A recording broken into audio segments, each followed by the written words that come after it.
Welcome back to What Makes You Tick Best Bits. You've all worked for a leader that you absolutely loved, that brought the best out of you, that you grew, the culture was amazing. People wanted to stay in that business just because that leader was incredible. And we've all worked for the opposite, a business where the leadership was terrible. People hated coming to work.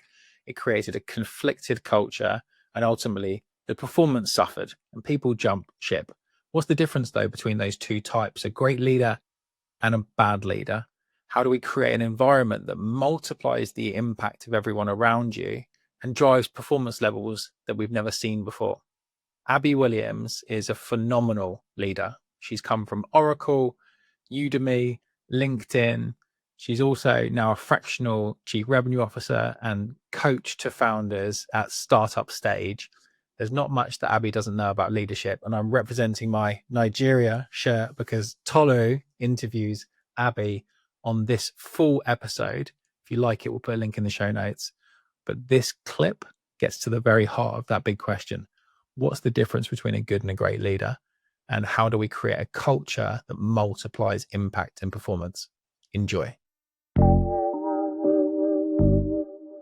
What's some of the impact that you've been able to have in your career that you've been really proud of while you were still working in other businesses?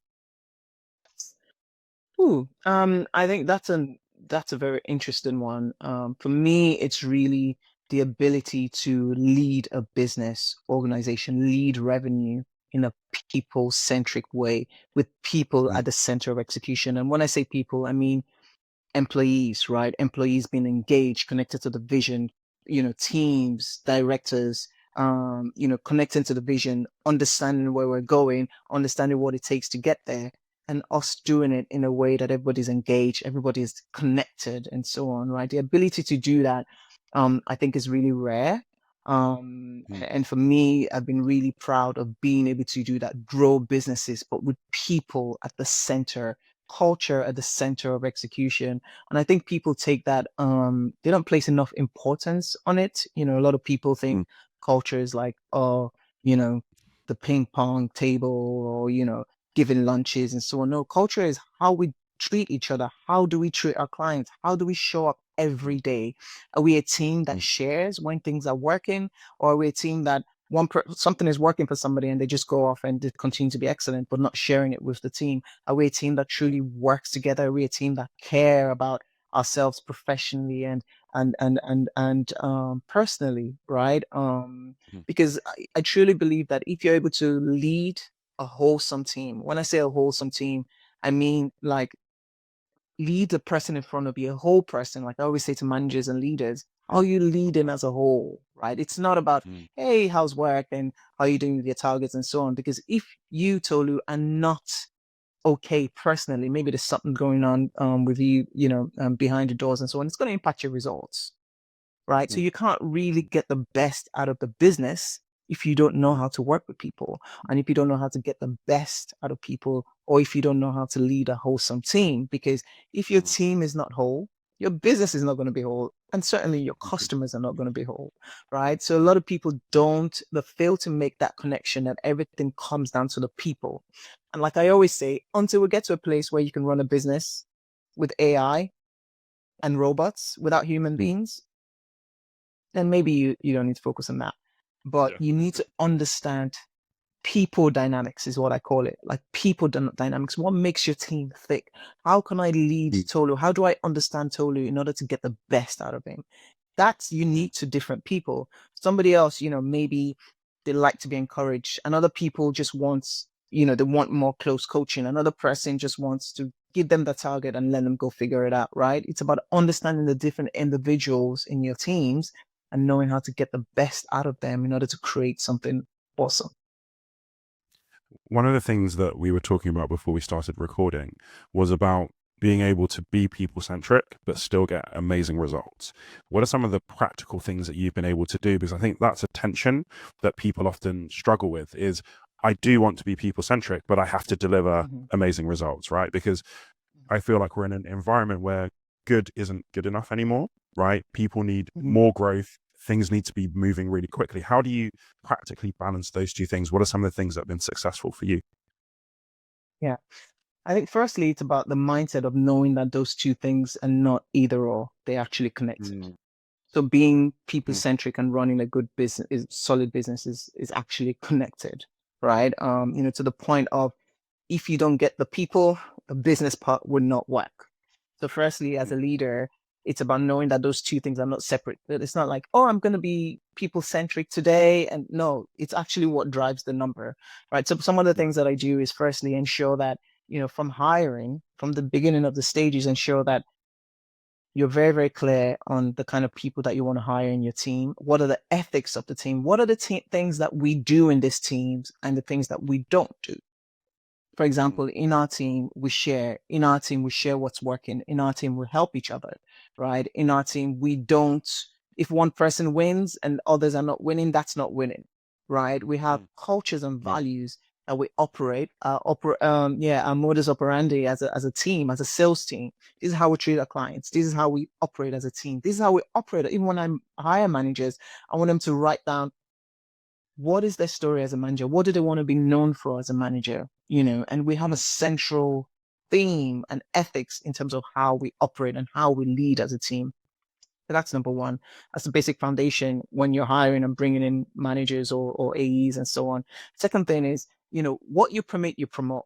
And what I mean by that is, when you see things that are not in line with the virtues and the ethics and the things that we've outlined, that this is how we operate as a team, what are the consequences? How do you deal with that, right? Because if you take an eye off, it's important that the team know that this is how we operate, right? We don't operate outside. These are things that we don't do, and be super clear on it as well, because you have some people that have these values and so on. It's just written on the wall, but people have different interpretations to it. For example, I remember there was a time I was in an organization and we had this guy, this AE, who sold a really, really great, massive deal. However, he promised the client some side deals that he shouldn't have. Right? Some managers would ignore that. Some directors would ignore that, but that could not be ignored because that's a big thing. That's integrity. That's against what we stand for as a team, and I had to pull that off, and he wasn't paid for that deal, and he couldn't understand why we would do that. He has closed the deal and so on, but no, that's not okay. So, and then another example that comes to mind is I remember years ago there was a guy in my team who just wanted to win regardless of his team, right? He was always hitting his targets and so on, but wasn't a team player. And when it came to promotion opportunities and so on, he didn't get promoted because of that reason. And I remember being in a one-to-one and he was crying because he just couldn't understand. He didn't think that that piece was important enough. And I had to send that message that it is. If you're going to operate in this team, in this organization, this is just as important as you hitting your number. How you hit your number, how you operate with our clients, how you show up as a team member is just as important. Is there ever any backlash from having to take that kind of hard stance? And if there is, how do you deal with that? I wouldn't say backlash, but because it's such a unique way of operating, I don't think a lot of leaders operate this way, and I think it's the most underrated gem that a lot of leaders are yet to see. I mean, in one of my organizations, I grew the revenue by 660% globally, top performer globally. My organization was the top in terms of the voice survey. I don't know, those employee survey things. Everybody in my organization were happy to get into work, great feedback. They were learning, they were being coached and so on and so forth, right? So I've proven that it works again and again and again. However, you have some leaders who don't really buy into that, right? However, but when the results follow, they start to pay attention, right? They start to pay attention. So backlash in terms of, I don't think I've really seen any backlash because my leaders are seeing the results and I'm telling them this is how I'm getting the results. Sure, they normally just sit back and smile. But what I did notice is when I leave organizations, things start to fall apart. Wow. Because these organizations didn't appreciate that how of leadership. So when I leave, I notice that they lose all their great people. the kind of feedback that I get about the organization kind of changes because they're not able to, or they haven't built that way of leadership, and they're not able to keep these people that have seen a new way or great way of being led, right? That's why when you said that you had great leaders, I said you're quite unique, because what I see is that in a typical journey, you would have one great leader. One. Really? If you're lucky, Wow. two. Yes, if you're lucky, two, right? Because most leaders are actually not great. Not because they don't want to be great, but they just haven't learned what it takes to be great. There's no playbook. Most of the time, most leaders just got into their roles because they were performing very well, or they were in the right place at the right time, and so on. And then they learned from a leader who learned from somebody else the strategies of 1977 of leading by spreadsheets. You know, and then everyone just kind of carries on that way. So yeah, it's and this is why I do the work that I do to try and change that and actually teach how it's done.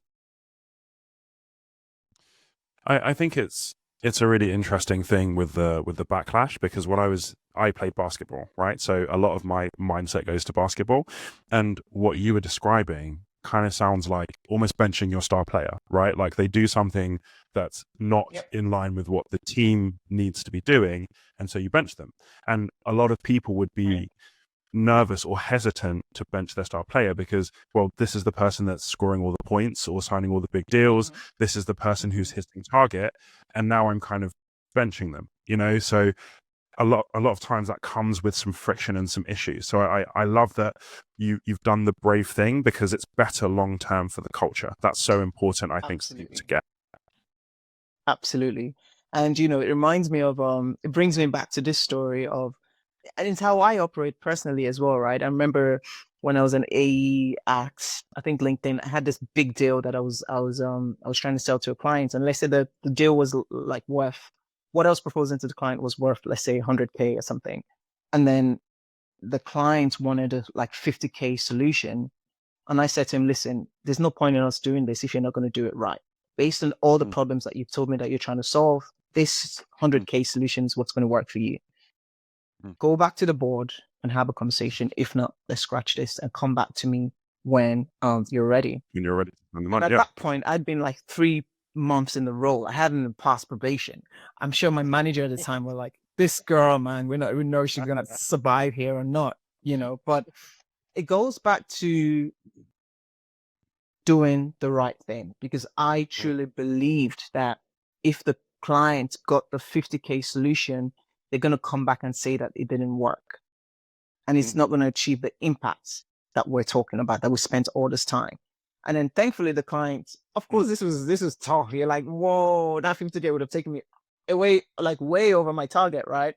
But I had to do the right thing, right? And then the client went back to the board, thankfully, and everything went as planned, and we went for the full solution. But I guess the point I'm trying to make is that in those moments, this is where your ethics and values come in, regardless of the consequences, right? And, you know, we have to come to a point as human beings, not just leaders, to do what we ought to do, regardless of the consequences, you know. So, yeah. And I think, I'm pretty sure that guy who didn't get promoted because of how he was showing up in the team, I'm pretty sure he remembers that. He would never forget that. And I try to make impact while I work with people, lasting impact beyond our time together.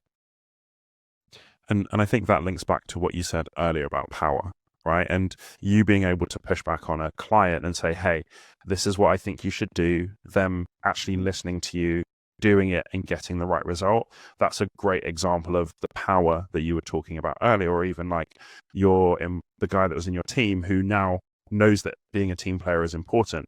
That's such a great example of how you can use your power to make that right impact. Absolutely. From what you said earlier, it sounded like LinkedIn was where you started to get into leadership. Is that right? Right. And what were some of the adjustments you had to make from being an IC to starting to become a leader?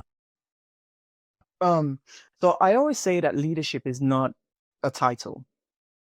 It's a state of mind. So even before I went into the physical title of leadership, I was always a leader. And what I mean by that is it's a mindset, it's a place of service, right?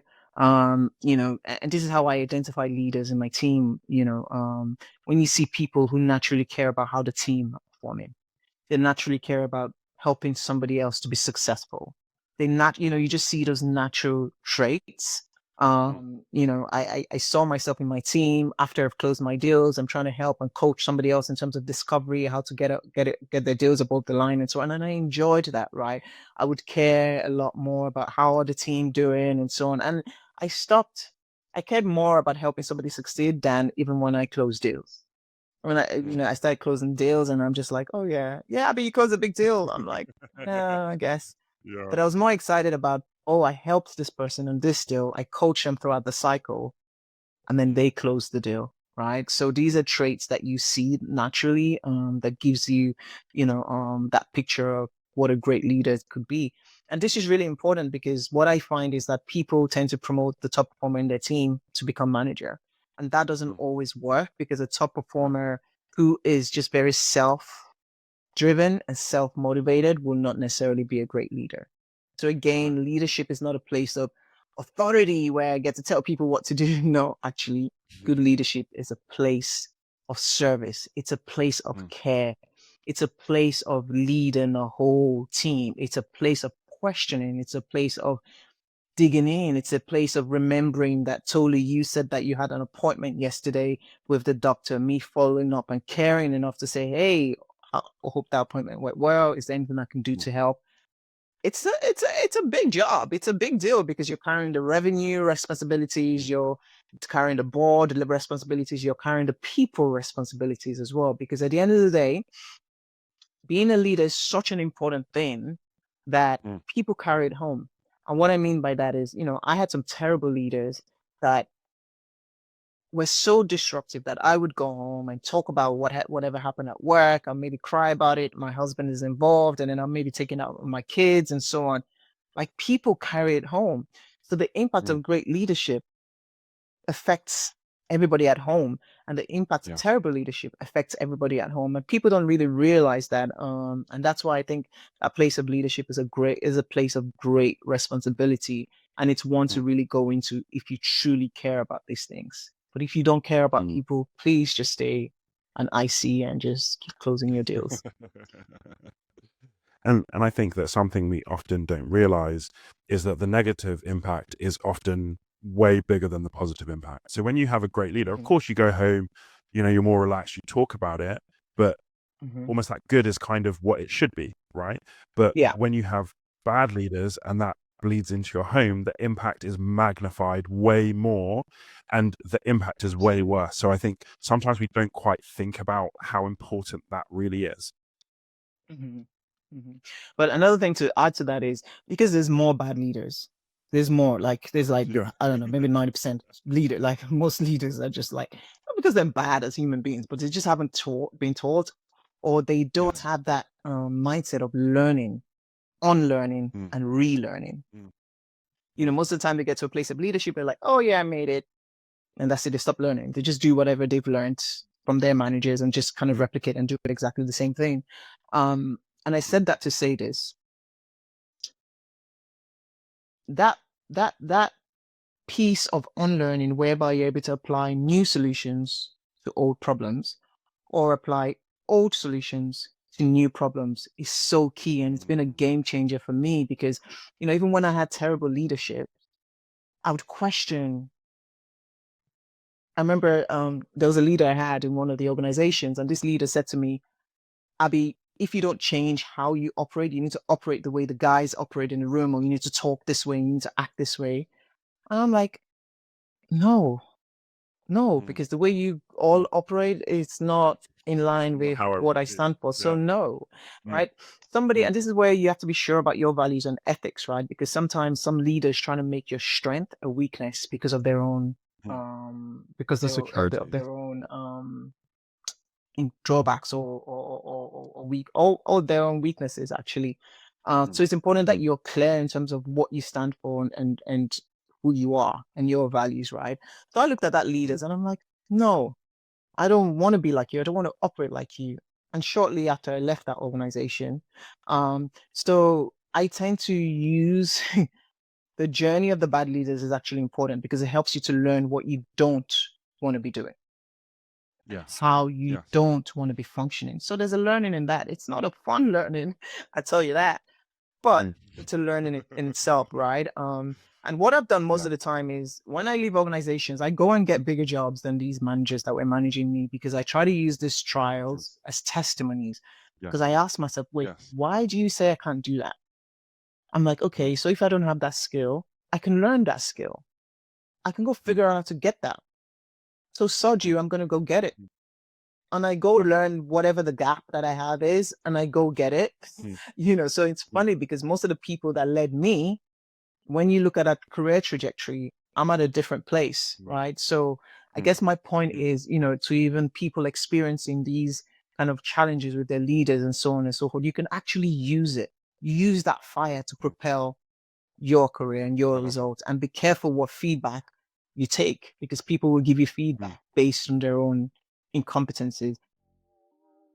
Thank you for listening and watching this Best Bits short. If you like this, tune in next Sunday for our next special part of our favorite episodes. And if you love the main podcast, every Thursday we introduce you to a new virtual mentor so you can hear their career story and answers to the biggest questions in tech. See you on the next episode.